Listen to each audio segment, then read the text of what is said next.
Բարև ձեզ, 2026 թվականի հունվարի 1-ից կենսաթոշակառուների և նպաստառուների անկանխի գործարքների ձևավորվող հետվճարի ծրագիրը կշարունակվի նոր կարգավորումներով։ Սոցիալական հարթակի տաղավարում մեր հյուրն է աշխատանքի և սոցիալական հարցերի նախարարի տեղակալ Դավիթ Խաչատրյանը։ Բարև ձեզ, պարոն Խաչատրյան։ Եվ այսպես տարեսկզբից կարելի ասել արդեն հերթական անգամ կվերանայվի հետվճարի շեմը և թիրախային խմբի այն քաղաքացիները, որոնք նախընտրում են իրենց թոշակը նպաստը ծախսել անկանխիկ, հնարավորություն կունենան իրենց ամսական եկամուտը բարելավել միանգամից 8%-ով, այո։ Այո, հունվարի 1-ից մենք կունենանք հետվճարի նոր չափ, ոչ թե 8%-ով բարելավել, այլ 8%-ային կետով, այսինքն 12%-ից կդառնա հետվճարի չափը 20% եւ առավելագույն շեմը, որ այս պահին գործում է 6000 դրամ ամսական կատարված գործարքների մասով, ապա այդ նոր շեմը կդառնա 10000 դրամ։ Պարոն Խաչատրյան, ծրագրի սկզբում թերահավատություն կար, այն առումով, որ մի կողմից ընձեռում է հնարավորություն բարձրացնել նպաստ թոշակի չափը, բայց իրավիճակն էր, այսպես ասած, ոչ խոստումնալից, քանի որ քարտապան քաղաքացիների թիվն էր քիչ, անկանխի գործարքներն էին չնչին։ Հետաքրքիր է, հետահայաց կխնդրեմ ներկայացրեք, մեկնարկի փուլից ինչ ընթացք հաղթահարվեց եւ այսօր ինչ իրավիճակ ունենք։ Իրականում մեկնարկի ժամանակ, այո, որոշակի մտավախություններ կային, որ կարող է արդյունք չտալ, բայց մենք նաև քարտային գործարքների համաշխարհային փորձը ուսումնասիրելով եւ այդ հետվճարի գաղափարը մենք չենք բնականաբար հորինել եւ դա բավականին երկար տարիներ տարբեր նաև տեղական բանկերի կողմից առաջարկվում է եւ դա ունեցել է որոշակի հաջողություններ եւ մենք որոշեցինք փորձել եւ կիրառել այս դեպքում մեր քարտապան թոշակառուների համար մի քանի նպատակներ հետապնդելով հնարավորություն ընձեռել նախ ամեն անձ ինքն իր ձեռքով բարձրացնի իր կենսաթոշակը կամ նպաստը, մյուս կողմից նաև վարքագծային որոշակի փոփոխություններ կատարել եւ նոր տեխնոլոգիաները արդեն հասանելի լինեն եւ կիրառել լինեն մեր ուրեմն շահառուների կողմից եւ կարծում եմ մենք մեր նպատակները մեծ հաշվով թիրախավորել եւ իրագործել ենք, այո, չնայած Տվերային շրջանառությունը կրճատելու միտումն էլ կար, այո։ Այո, այդ որպես աշխատանքի սոցիալական հարցերի նախարարություն դա մեզ համար իհարկե ամենաառաջնային նպատակներից չէր, մեր այլ գործընկեր գերատեսչությունները միգուցե ավելի շատ այդ նպատակները տեսնեին սրա մեջ, չնայած որ կառավարության մակարդակով իհարկե դա նաև նպատակներից մեկն էր եւ այո, աստղերային շրջանառությունը այս գործիքների միջոցով բնականաբար դուրս է բերվում ընդհանուր առևտրի շրջանառությունից եւ ունենում ենք ավելի թափանցիկ տնտեսություն արդյունքում։ Թվերը սկզբնական շրջանում բավականին ցածր էին եւ առաջին ամսին ունեցել ենք 2022 թվականի հուլիս ամսվա շահառուների թիվը եղել է 16000-ից մի փոքր ավել եւ այսօր անցել է շուրջ 39 ամիս, 38 ամիս եւ ունենք 300 շուրջ 50000 շահառու եւ եթե ամսական, միջին, ուրեմն աճի վերածենք, ապա յուրաքանչյուր ամիս մենք ունեցել ենք 9000 շահառուով ավելի շատ կենսաթոշակառու կամ նպաստառներ, ովքեր դարձել են այս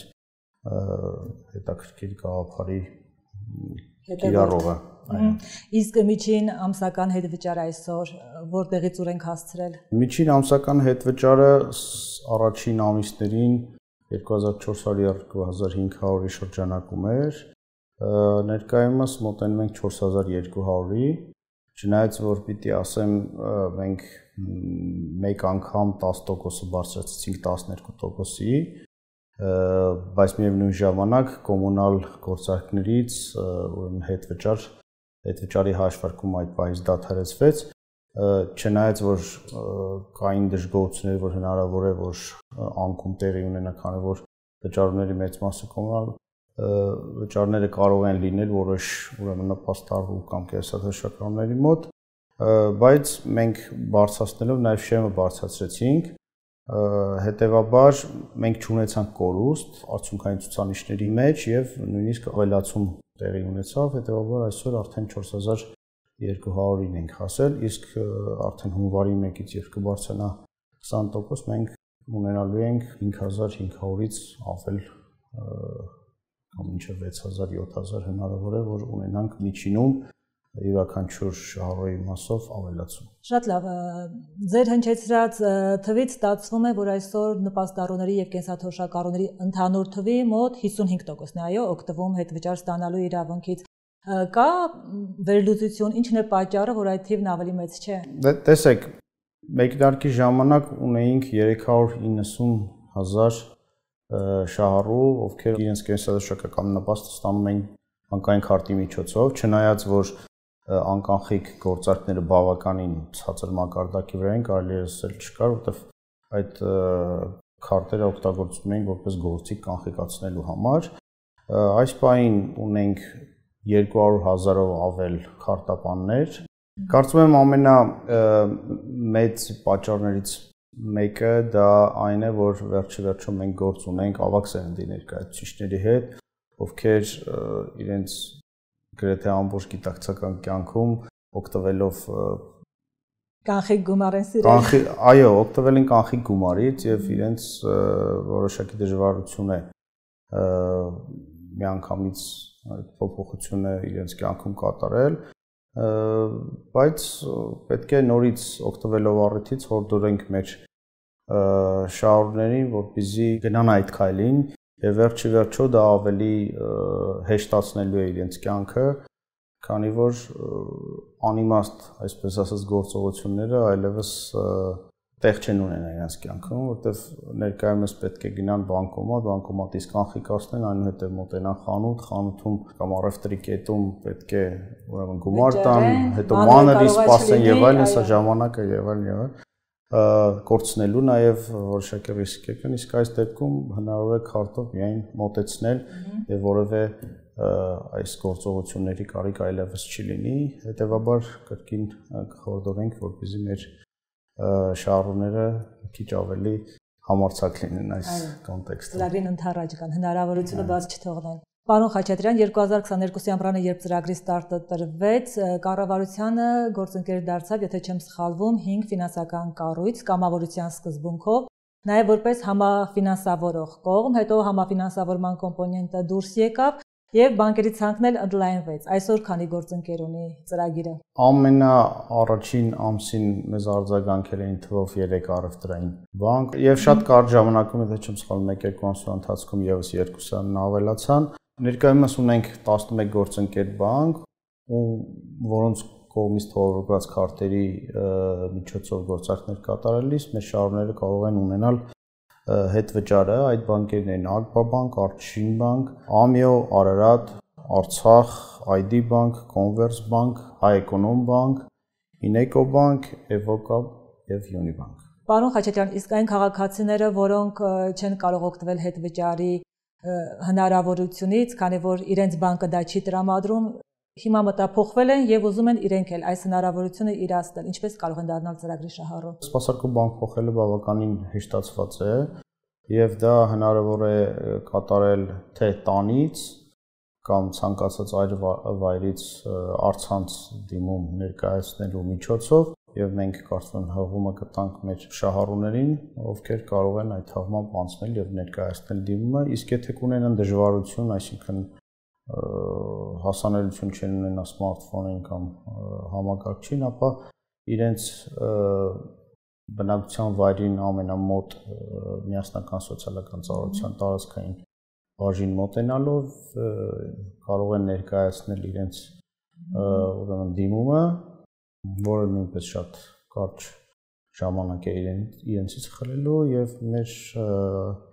աշխատակիցները շատ բարեհամբույր կերպով կսպասարկեն։ Շատ լավ։ Պարոն Խաչատրյան, սկզբնական փուլում կար նաև օբյեկտիվ անհանգստություն, դժգոհություն, որ մարզերի հատկապես փոքր բնակավայրերում քարտով առևտուր անելու հնարավորությունները քիչ են կամ ուղղակի չկան։ Այսօր ինչ պատկեր ունենք։ Դուք ճիշտ եք, սկզբնական շրջանում այդ իրավիճակը իրապես կար, որովհետև բազմաթիվ գյուղական բնակավայրեր, որտեղ հիմնականում լինում են փոքր խանութներ, այո, այնտեղ շատ դեպքերում չկային այդ սպասարկող սարքերը, քարտեր սպասարկող սարքերը։ Հենց սկզբից մենք մեր կենտրոնական բանկի գործընկերների հետ պետական եկամուտների կոմիտեի մեր գործընկերների հետ եւ նաեւ հորդորելով թե տնտեսվարողներին եւ թե մեր առևտրային բանկերին որոշակի եւ էական փոփոխություններ ուրեմն գրանցվեցին եւ մատների վրա կարելի է հաշվել կարծում եմ այսօր ինչ գյուղեր որտեղ միգուցե չլինեն այս սարքերը, որով պետք է սպասարկվեն քարտերը,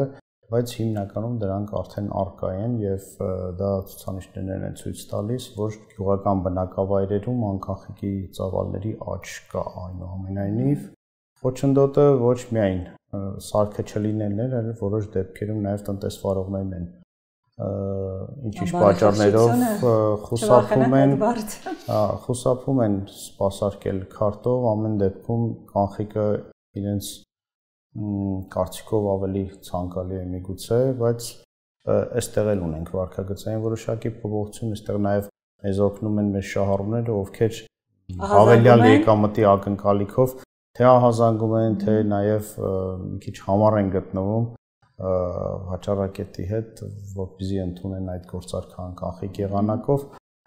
եւ այո, դինամիկան դրական է։ Եվ վերջում մի տեխնիկական բնույթի հարց էլ ուզում եմ ձեզ ուղղել, այդ մասին շատ է խոսվել, բայց հավատացեք, դեռ կան կենսաթոշակառուներ, որոնք սպասում են, որ նախորդ ամսվա քեշբեքը պիտի ստանան տվյալ ամսվա կենսաթոշակի հետ, ու երբ քարտի վրա չեն տեսնում այդ թիվը, անհանգստություն է լինում։ Կխնդրեմ մեկ անգամ եւս հիշեցնեք, թե ինչ ժամանակացույցով են փոխանցումները արվում։ Այո, այդպիսի զանգեր եւ դիմումներ ունենում ենք, որ մենք սպասում էինք, որ կամ պակաս ենք ստացել, այսինքն հետվճարի են հատվածը, որը սպասում էր, պիտի ստանան, չեն ստացել կենսաթոշակի հետ միասին, բայց հետվճարը նախորդ ամսվա հետվճարը վճարվում է հաջորդ ամիս մինչեւ ամսվա 25-ը։ Այսինքն որպես կանոն 20-ի 20-ից 25-ի միջակայքում սպասել։ Այո, այդ միջակայքում պետք է սպասել եւ դրա համար կան օբյեկտիվ պատճառներ, որովհետեւ երբ ամիսը ավարտվում է, այդ քարտերով կատարված գործարքները ենթարկվում են վերլուծության եւ դրանք 1 վայրկյանանոց կամ 1 ժամանոց վերլուծություններ չեն։ Եվ դրա համար որոշակի ժամանակ է պահանջում, յուրաքանչյուր բանկ իր մոտ ունեցած մի քանի տասնյակ հազար կամ 100,000-ից ավել հաճախորդների գործարքները վերլուծում են տվյալ ամսում կատարված եւ այնտեղից կատարում են որոշակի զտումներ, որովհետեւ մենք ունենք սահմանափակումներ, օրինակ Հայաստանից դուրս կատարված գործարքները, առևտուրները դրանք չեն հաշվարկվում հետվճարի մեջ, հետեւաբար դրանք պետք է զտել, այո, այդ աշխատանքը պետք է տարվի եւ այդ վերլուծության արդյունքում նաեւ տվյալները փոխանցվում են մեզ մոտ էլ որոշակի վերլուծական աշխատանքներ ենք իրականացնում եւ այդ դրա արդյունքում ձևավորում է վերջնական հետվճարի չափը յուրաքանչյուր անձի մասով եւ 20-ից 25-ի հատվածում փոխանցումները կատարվում են։ Այսինքն անհանգստանալու առիթ չկա։ Չկա։ Շատ լավ, շնորհակալություն հարցազրույցի համար, պարոն Խաչատրյան։ Սոցիալական հարթակի տաղավարում դեռ կհանդիպենք, հաջողություն։